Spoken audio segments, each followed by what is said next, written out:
TIFU by exercising my white privilege, by user Pixel Paladin. My partner and I had an extra $80 burning a hole in our pockets after paying bills, buying groceries, and putting a little money into savings for a rainy day, so we decided to have a treat and spring for some alcohol. I drove the 9 miles into town and browsed the selection. There was a lot of the standard beer, wine, and alcoholic sodas like Mike's Lemonade etc. Right up in front, though, there was a freezer full of cute little alcohol slush packets in a bunch of different flavors like blue Hawaiian, raspberry, and so forth, on sale for $1 and some change. Being a thrifty drunkard, I grabbed a basket full of sweet booze and went to the register to check out. I'm not a youngster, and I don't look young, either. I've got a fringe of pure white along the edges of my beard, so I was surprised when the cashier asked to see my ID. What I intended to say was, "I'm surprised you need to see my card, what with the white hairs here," as I gestured at my face. Instead, what came out was, "You don't need to card me, I'm white." The way I gasped. I tried to explain what I actually meant and it was the cringiest thing to ever come out of my mouth. I had to choke down laughter the rest of the time I was in the store, and sat in my car cracking up for like 3 minutes. TLDR, I tried to invoke my powers as a white dude to avoid being carded. Edit, I removed a term some people took offense to. TIFU by accidentally revealing my student's paternity during a genetics lesson, by user Vincent.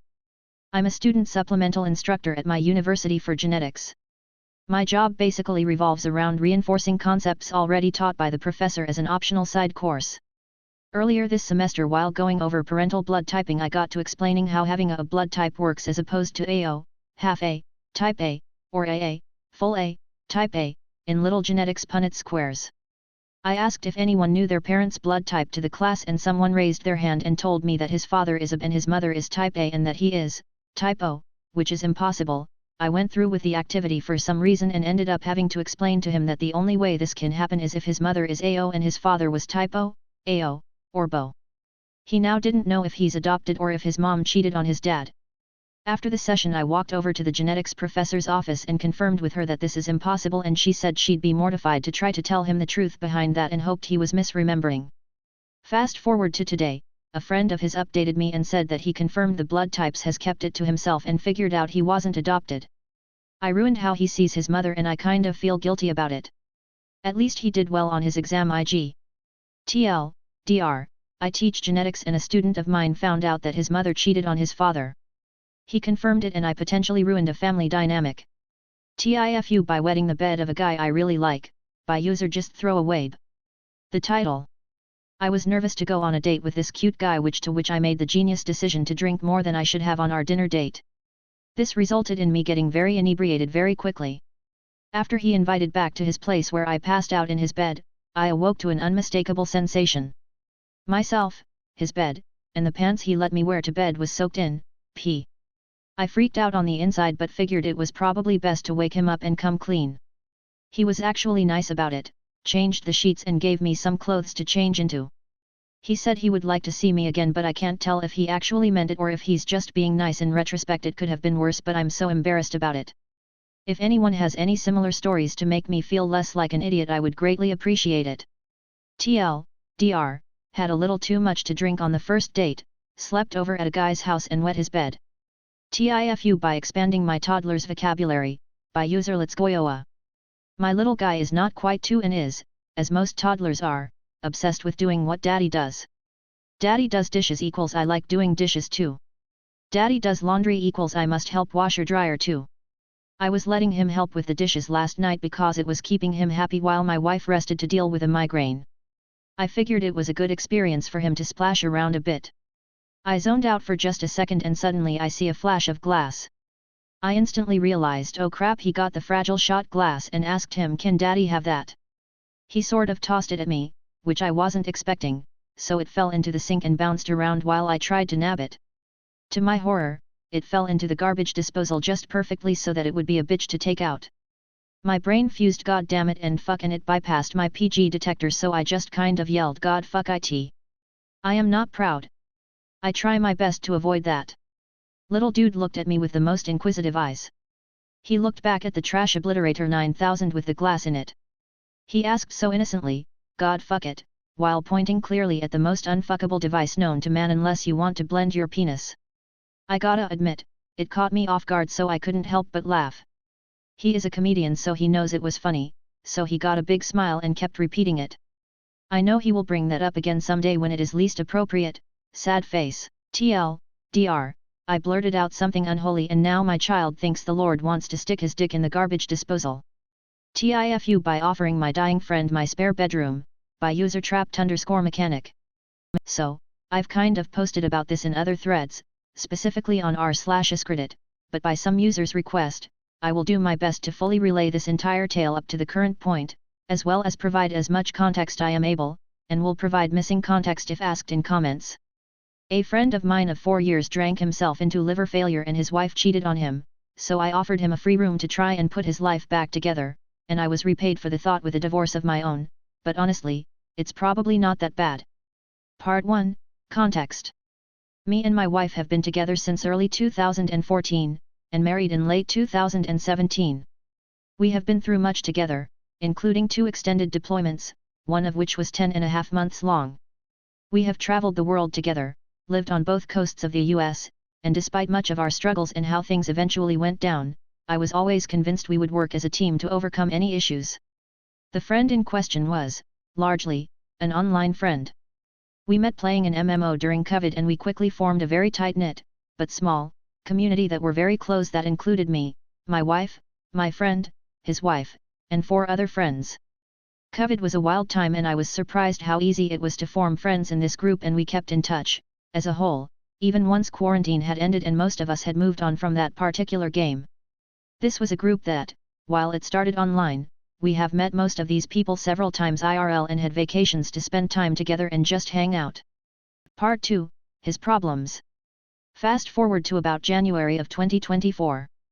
My buddy, from here on out I will refer to as Z, and for a quick ad, I will refer to my wife as D, contacts us to tell us his condition is dire and he has been diagnosed with stage 4 cirrhosis of the liver as a consequence of his extensive drinking. Shaken, we quickly charter a flight out to visit. Within a week, we're staying with him and his wife and his roommate and a couple members of his family who are taking care of him. This man is bloated, yellow, and probably about 350 pounds now. We are worried, but stay supportive and positive that help can be found, especially since he seems keen on changing his lifestyle for the better. Some of his family start a GoFundMe that we donate to, and many of the people in our gaming circle who have grown close also donate several $1,000s. One member of our raid team donated $10K. You never know who is stealth rich on the internet, I guess. Me and several other friends discuss the possibilities of helping him get on disability and even getting ourselves tested as compatible living donors. Sad, but hopeful, we depart about a week later, and stay in constant touch. About a month later, I'm getting a call from one of our mutuals letting me know that hey, so I may have goofed up and tells me how Z's wife had visited him and had a 3-way with him and his wife. I am obviously irate at this and turn to back Z up with comments like so much for in sickness and in health, hey. I do what I can to stay supportive, and my wife, D, also makes it a point to stay in touch with him as he has found himself banished to the couch of his apartment. Not even allowed to sleep in his own bed and frequently uncomfortable even being in his bedroom to use the PC. I'm not particularly rich, but I am not poor either. I served in the military and have a high VA rating, which means a constant income, and have a steady job and a couple side gigs that pay well enough. My love language, in many ways, is gift giving. I pride myself on being able to pick a good gift, even if it's a little early for an occasion such as a birthday or Christmas, and will often pull the trigger on something if it means a lot or I think it will help. In this case, my brother was selling an old Steam Deck because he wanted a new OLED model, so I figured 2 birds, 1 stone, and buy the Steam Deck off him and send it to Z so we can still game together. In the intervening months, Z and D start playing games that I have no interest in, Disney Dreamlight Valley, but I am happy to play other games and hang out and chat. Really, nothing seems amiss, but since his banishment, me and my wife are both pushing for him to come and take up the spare bedroom we have in our home. Soon enough, I buy him a plane ticket and he arrives with little more than the clothes on his back and we take him in. No cost other than the expectation that he might help around the house a bit. He was a chef, so having a cook and someone to help clean was ideal for me, who often did not have the time or energy to handle these tasks as thoroughly as I would like. Part 3, The Incident. Now, I am skipping ahead a little bit here, but there's not much to be said about the time between. My wife worked part-time hours, and when she did go to work, she'd have him tag along just so he wouldn't sit and stew with bad thoughts at the house alone. I will admit that throughout this entire ordeal, I have had several times where my brain tried to warn me, but I ignored all of those signs because I trusted him, but more importantly, I trusted her with my life. One new, frequent argument I found myself having with her was she would fall asleep on the couch, and when I finally tried to go to bed, I'd do my best to wake her and drag her upstairs.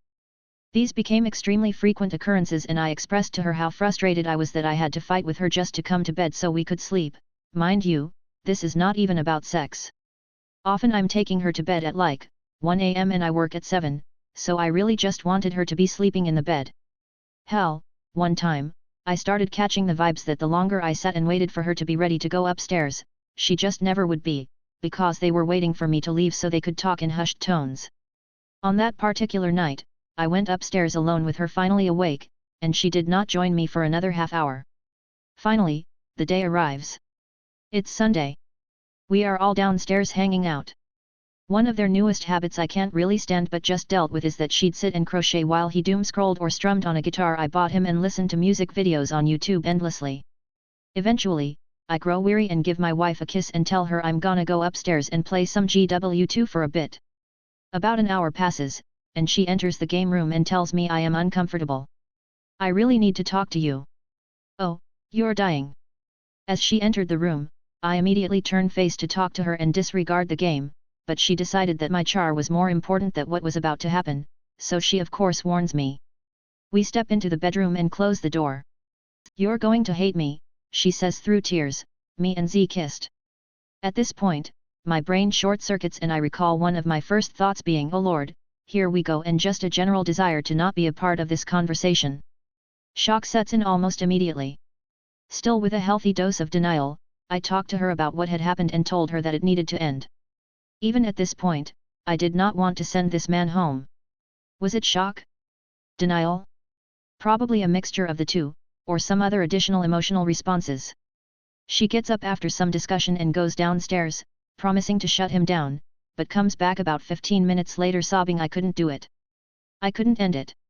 Side note, in my confused haze of a mind, I feel personally threatened, and after she leaves the bedroom, I lock the door and grab a metal water cup I keep at my side and prepare to actually fight if it comes to it, but once she returns, I back off that idea again. Talking with her more, I present her with two options, couples therapy, or divorce. Both of these options are world-ending to her, and she even goes so far as to suggest that just because I said the D word that it was what I wanted, which was objectively untrue. We talk back and forth about things I don't quite recall at this point, aside from one point where she comes back and locks herself in the master bath and tells me to call 911, she doesn't care, because she's going to take a bunch of pills, but after a couple of hours, Z shows up to the door and knocks and asks if he can come in. I tell him he may enter, and we talk for a bit. After about 5 minutes, we decide to go downstairs to the living room and continue the discussion. Once I sit down on the sofa, I immediately feel like I'm being positioned as the bad guy. I'm in the corner of our sectional, and she's on my left, he's on my right. She tells him he said it's either a divorce or couples therapy. Oh, so he gave you an ultimatum. I continue to argue that yes, those are the two only options. Z tells me you're not being fair to her emotions. She is telling you there is another option. I am thoroughly baffled at this statement. D, I didn't think it was possible and I didn't mean for it to happen, but I have fallen in love with another man. My heart has room for two. I truly have two soulmates. I have never been happier than sleeping on the couch next to my two boys. Z, there is no reason you guys can't stay married, and we can explore what we've found. I mean, look at how happy she has been since I have been here. Sick to my stomach, I get up to go vomit in the toilet. Now, I wore a silicone wedding ring, and often find even with a hand wash, a little water tends to get trapped under it. After I finish and wash myself up, I come back and am playing with my ring to dry it. She sees this as a sign that I am uncomfortable again wearing my ring, and takes off her ring as I sit back down and hands me her wedding ring. Me, excuse me? D, this is what you want, I can tell. Me, no? I was washing my hands and water gets stuck under my ring. D, oh. I thought, okay. And she takes back her ring from me. I tell her, very clearly, the options are to either end things with him, or end things with me. At this point, I'm still in shock, but sober in mind enough to decide that this is not worth fighting over. I will not argue with my own wife my merits or why she shouldn't just pack up and leave with a jobless, now essentially homeless man, and if she cannot figure that out herself then I will eventually move on. Crying, sobbing, she sits down in front of him and says, "I'm so sorry, I fought for you. I really did. I told you I'd fight for you and I failed. I loved being your girlfriend, but I need to be a good wife and stay." Z says all right and starts to go gather his things to leave. As he does, she grabs him and says, "No, wait. Please don't go. I don't know what I want." Z, okay, well if we're getting all this out in the open, I want to say this. I love this girl. I love her with my whole heart, and without her, life is not worth living. I will not leave this house if you, tell me to. Only her. You are taking this very well right now, I can tell you want to hit me, still in shock. No, I can genuinely say that emotion or thought had not actually registered outside of the event upstairs earlier, but this is my stand. OP, we had a good run. I'm sorry. And with that, I get up and go to get my sandals and leave the house to get some air. As I try to go, she runs to the door and he follows her. She pushes the door closed and says, "No wait, please." No, this is the deal. I'm going out to get some fresh air. I am not threatening self-harm to win you back. Will you be back? I don't know. Z, man, I'm telling you, you don't understand, you think I am your enemy, but I am not. And with that, I leave and shut the door. In the about hour, I am gone. I drive around near the house and I call my supervisor who I have a very good relationship with, and I did not want to involve direct friends or family yet because I'm afraid it's too early to start spreading this news. I go over to her house nearby and we chat shortly. After our talk, I have at least something of a clear head and go home, with words for both of them. As I arrive home, there is no one downstairs. I go upstairs. His door is closed. I knock on the door. Z, 1 second. I wait for about 5 agonizing seconds, but I refuse to be shut out of rooms in my own home and open the door. He is shirtless, and she is hiding in the corner just out of sight of me. I look him in the eye. Really? Z, yep. Get out of my house. And with that, they both silently pack their things and leave. The second I hear the front door close, I start calling people. I am not above pettiness, and the first person I call is her mom, whom I have a good relationship with. She is shaken and immediately calls her. I find out later that it was a particularly harsh verbal beating by her, but it really doesn't change anything. When I come downstairs to check the state of the house, I see her wedding ring on the counter. I call out of work the next day and lay down and hope I die. Part 4, Her Problems. So, there is some additional context that I did not add in part 1 because a lot of it is red flags I ignored over the course of our relationship that, in the days following, started to become more and more obvious. There are many that I spent much effort playing off or covering her for, but I will try to briefly list much of what I see as glaring issues in the relationship that were never remedied. This woman is 30 years old and cannot drive. She can drive and has driven my vehicle at the start of the relationship, albeit illegally, but after one tiny little accident where she hit a pole and knocked my side mirror off, which she paid for and fixed before telling me, it really wasn't a big deal. I was on deployment, she never drove again.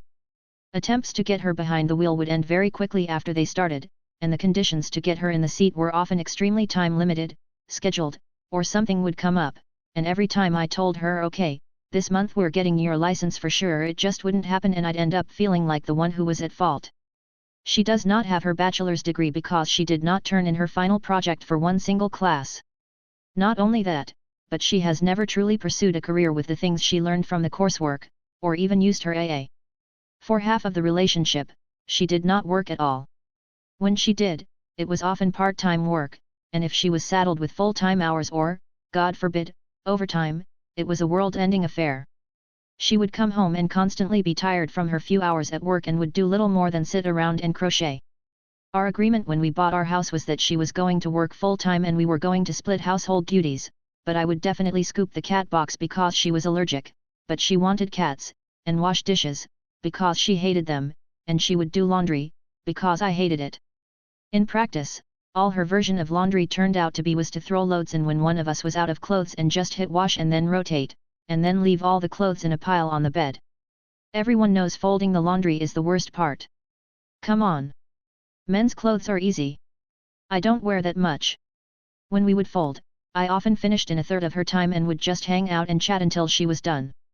Ultimately, this meant that for many years now, she was working barely more than part-time if she was working at all, and would sort of do laundry.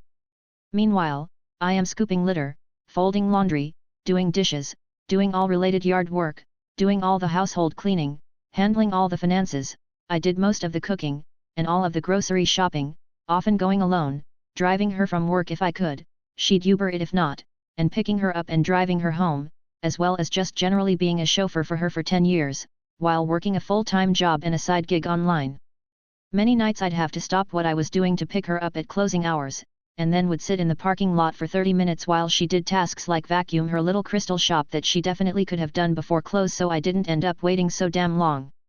Then we'd come home, hang out and eat while we watched TV, and then if I wanted to try and go upstairs to do another hobby, I'd be silently guilty about it because she wanted to sit on the couch and crochet. Part 5. My problems. I am not perfect, and admit I have flaws. One of her favorite things to claim to our friends now is that I was emotionally neglectful, and if there is truth to it, I think I can pin down the day.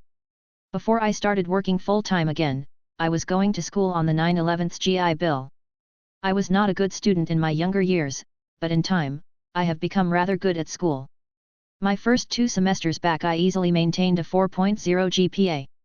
Over the summer in 2022, I, woefully, decided to take a Calc 2 class online because I could not find one in person and wanted to be ready for Calc 3 in the fall to fill a prereq for my bachelor's, and I really liked the instructor for that Calc 3 class. This Calc 2 class was painful. The instructor had clearly recorded all his lectures during COVID and we were simply given the full course of videos and given work assignments and said email me if you have questions. This is not how I learn, but I figured, hey, it's one class. I'm working again, but one class isn't a huge deal. I can knock this out. I was wrong. After the second exam, I had a low C in the class and I knew I couldn't keep up. I withdrew from the class feeling no other option. I tend to be pretty good at math, and ultimately my dream was to work with 3D printing on an industrial scale with a mechanical engineering degree, and if that failed I had my military history, which is engineering relevant, and a degree to fall back on and work should come easily. After clicking that withdraw button, I saw those dreams vaporize. After that, I threw myself into my government civilian job full-time and slowly fell into depression.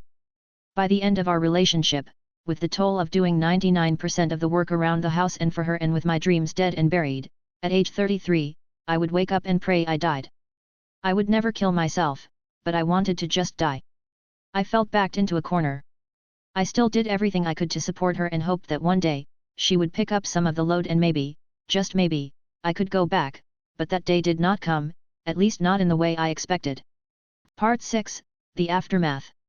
This post is already too long, and if I include every single detail that has come to light since, I might actually hit the post cap, but I will go over at least some of it here. I have had my friends come out in droves. Both of them have been effectively exiled, at least from what I can see, from every friend circle we have. After a couple of days, they flew back to live with, I guess, his parents in Vegas while they sorted shit out, because after I spoke with Z's previous roommate, he adamantly explained he was tired of all the fucking drama that Z had been bringing into the house and was just done with it. I have spoken with many people and gotten even more context and even receipts of some of each of their conversations to our mutual friends, and some of the shit I read is just hilarious. He is not ashamed of pursuing happiness, he is just sad that people got hurt. She is coming to terms with emotional neglect and felt trapped, but now, yes now, she is free. I got my neighbors to watch the cats, and took my dog up to visit my closest friend of 20 years and spent about a week and a half drinking, smoking, and talking about all this while surrounded by some of the most beautiful nature the US has to offer. Truly, without this man, I don't think I'd have gotten this far as quickly as I have. He really has been a lifesaver and I truly, to my dying day, will always appreciate him. Paperwork has been filed, we wish to remain on good terms, and one day I still do hope I can be a friend to her, but she is woefully immature and incapable of adequately performing in an adult society. I have quit my job and am returning to school with a much lighter budget and will be getting that degree I desperately need. It's been hard, real hard. I have put every ounce of my being into this relationship, and I truly felt like she was part of me, and nothing like this could ever happen. But it's that trust that allowed this to happen. I do not hate her, I'm just disappointed. I will pick up my pieces and, hopefully, find myself whole again soon. Part 7, Rambling Anecdotes. These are some stories I wanted to include in the previous body of text but didn't feel like it kept the same flow, if there even is any at all. I'm not proofreading this. If I remember any others after I post, I'll just toss them in the comments. Early after Z came to live with us, my mother came to the house to drop off a package. I am pretty sure I was at work, but when my mother came to the door, both of them answered the door in the way my mom describes it. First of all, do you answer the door at your friend's house? Also, the way he hovered over her made me uncomfortable. They were in the doorway and he was right up behind her poking his head out. She said my wife had told her that I was feeling unwell and was upstairs sleeping. I can't even be sure at this point. Shortly before all the things happened, my parents were going out of town to celebrate their own anniversary, and I had agreed to dog sit their 5-month-old puppy, who, while cute, has way too much energy and was extremely difficult to handle, and I have raised several dogs at this point. We met up and took the dog, and then all of us, including Z, went to dinner.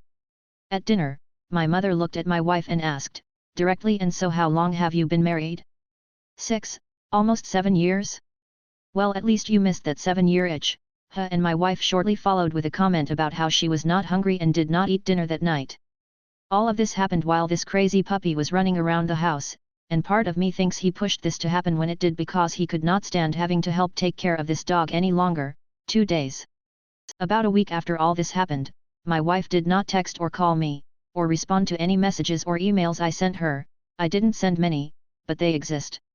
Frustrated, I text her and tell her I need to talk to her about logistics moving forward, specifically about her belongings. She told me I will talk to you when I am ready. We did not talk for another week. Also, she told me to stop talking to her mom. I have a good relationship with both of my in-laws, and while her stepfather tried to remain impartial to the best of his abilities, he gave me some of the best advice I could possibly have gotten at that time, mostly about how to move forward and cope, as he has personally dealt with this with smaller relationships 3 separate times in his life, which he gave me details on, and we are still on good terms. Their favorite TV show to watch together was Outlander, which, if you aren't aware, is basically a story about a woman who time travels and has 2 men in her life. One of our biggest constant points of contention was my friendship with an old high school buddy, who I spent much of the time in the aftermath hanging out with while healing. We believe, with good reason, that she hated this man because after I had almost been hospitalized for psych reasons due to stress, he had told me I needed to talk to her about working again and doing more to help around the house. She figured out, obviously, who was telling me to say these things, and sent a very, very angry text to his wife. They all apparently made up, but I know she never let that grudge go. One of the fairly recent hobbies I got into was D&D. It seemed like a good fit for all of us. She loved fantasy and gaming, I enjoyed 3D printing and storytelling. She needed friends, and a party of people hanging out would give her at least a few connections to start. Every night she participated in D&D, she mostly sat quiet and did not do anything. Hell, I tried to get her to participate in 2 different games, and after she left the first one, she asked to just sit quietly in the Discord call. This first one was online only, second was in person, and listen, which was super awkward. In the in-person game, after 3 months of playing, she did not know how to play her character at all, and mostly spent her time at the table crocheting. My buddy even made a comment about how at one point, he was proud of how good I was getting at Meng and I was giving particularly good exposition, and she interrupted me to hand another player at the table a dice bag she made. I don't remember it, but I absolutely believe this happened. The day of the incident, she had a meltdown about how a friend of hers had ghosted her. I told her it was okay, she was much younger anyway and people grow apart. She's probably going through stuff and we should respect that path she's on. She cried about how she has no friends. Also the day of the incident, we were in the shower together and she told me she had met her sister's new BF on FaceTime. I asked why did she break up with her old one. Well, she cheated on him. Oh, that's a shame. Cheating is probably the most cowardly act a person can do to another. If you're going to start a new relationship, you need to grow a pair and end it before starting a new one. She clearly took my words to heart. One of my biggest pet peeves about cleaning the house is our dog sheds, a lot. If I see a hairball roll through the house it immediately drains me a bit. We had a Roomba. She would send that thing home when it started and never started again. It barely ran. She would not vacuum. One of the most common descriptors of her I've heard used by many people now that they're allowed to is she was there, doing the thing with us, but it was like she wasn't there. Something she thought that I apparently hadn't figured out by the time we talked after everything happened was that they had been talking since February. I told her I wasn't stupid and had figured it out already that this wasn't out of the blue. Z's wife is currently pregnant with the baby of the man she cheated on him with. And he is also married. Anything else I remember, I'll leave for comments. I know there is much more.